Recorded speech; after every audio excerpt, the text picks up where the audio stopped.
Sampean kan nonton di YouTube sama di Facebook toh. Jadi hati-hati Iya, jangan pernah aku menyebut nama siapapun karena secara langsung dan tidak langsung masuk di YouTube sama di Facebook. Ada apa, Mbak? mau curhat. Aku lagi dilema banget sama bosku nih. Kenapa dilemanya? Kenapa sayang?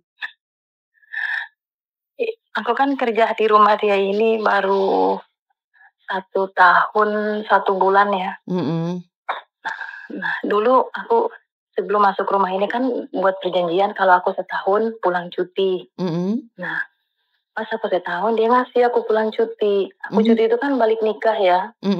Nah, setelah aku balik ke sini, dia tahu kalau aku udah nikah. Terus sikap dia itu udah jahat banget berbanding 100 derajat lah dari sikap sebelumnya. Sebelum aku balik Indonesia itu baik banget. Gaji aku sebulan itu sampai 10.000. Dikasih dia uang setiap bulan itu 10.000. Aku kan waktu dia ngegaji aku 10.000 aku nanya, "Pingsang kok kamu gaji aku sekian? Kenapa?" Aku nggak mau, kamu gaji aku sesuai di kontrak aku aja 4630. Terus dia ngomong, "Enggak, kamu aku lihat rajin, kamu baik, kamu jujur. Jadi aku kasih kamu 7.000, uang jajan kamu 2.000, sama uang lembur kamu 1.000," gitu ngomongnya. Aku kan heran, aku nggak pernah lembur. Setiap minggu aku libur.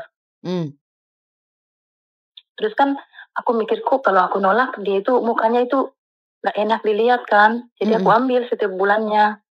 Majikanku kan duda sih, nggak ada istri. Aku tinggal bertiga sama anaknya ini yang masih gadis. Aku nggak tahu kalau dia tuh punya hati sama aku. Nanti akhir-akhir ini baru ketahuan sama aku pas pulang dari Indo kan dia tahu aku udah nikah. Dia itu setiap hari nyari masalah loh.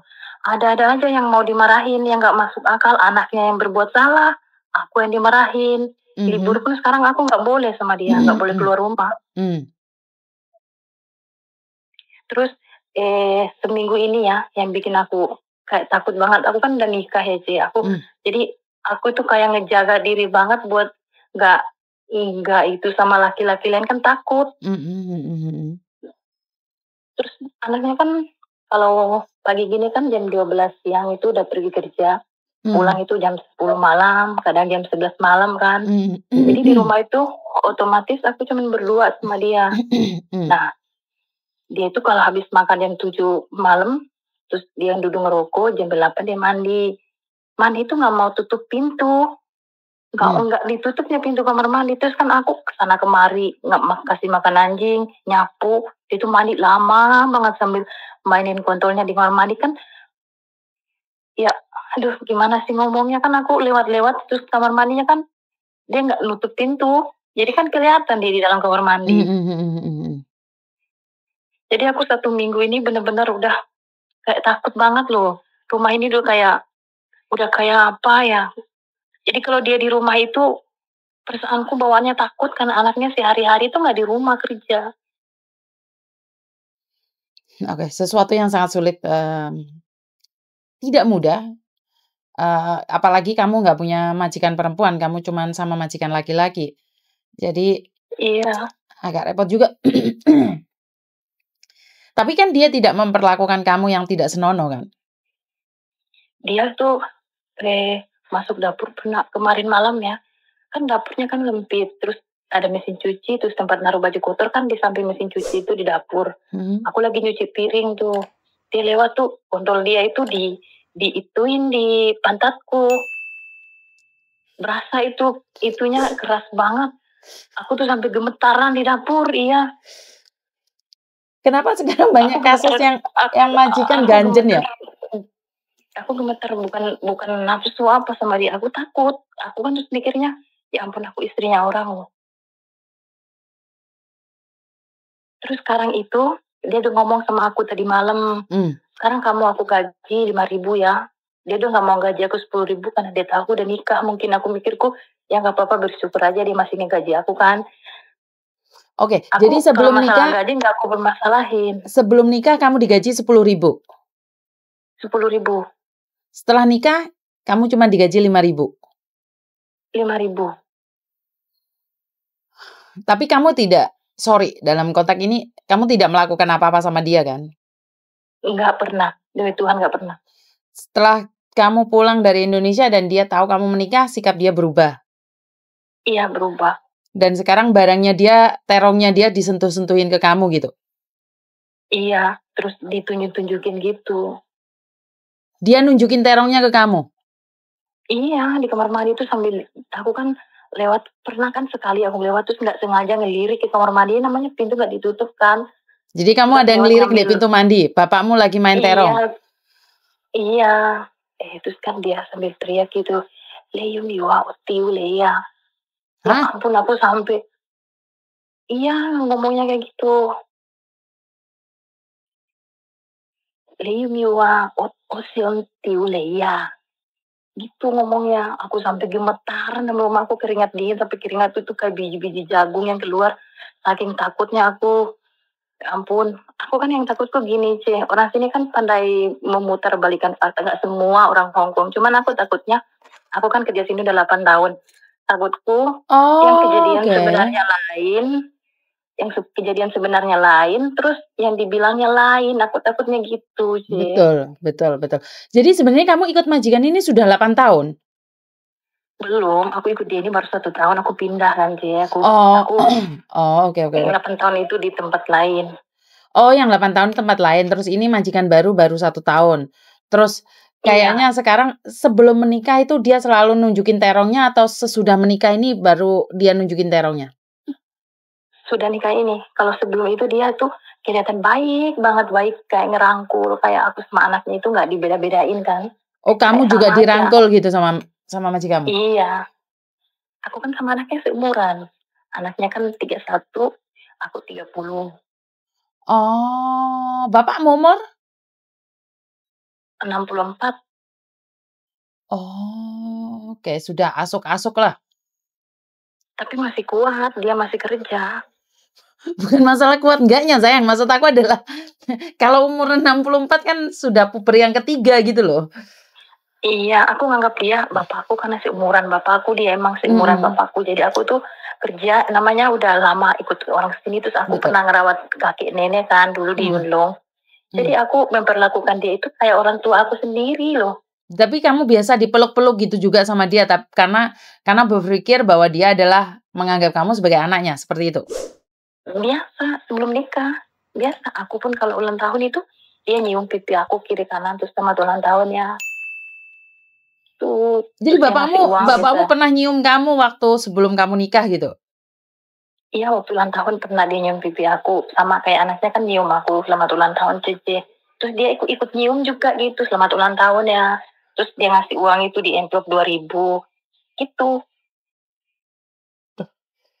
Tapi setelah aku pulang cuti, dia kan tahu aku udah nikah, aku kan ngomong, aku kan nggak maksudnya nggak mungkin lah aku sembunyiin aku udah nikah. Aku nggak mau, aku bilang sama anaknya, kan anaknya pas lihat HP aku tuh ada foto aku tuh pas dihidupin HP-ku langsung layarnya itu latarnya kan foto aku sama suami. Terus anaknya nanya, Cece kamu udah nikah beneran ya? Aku bilang udah.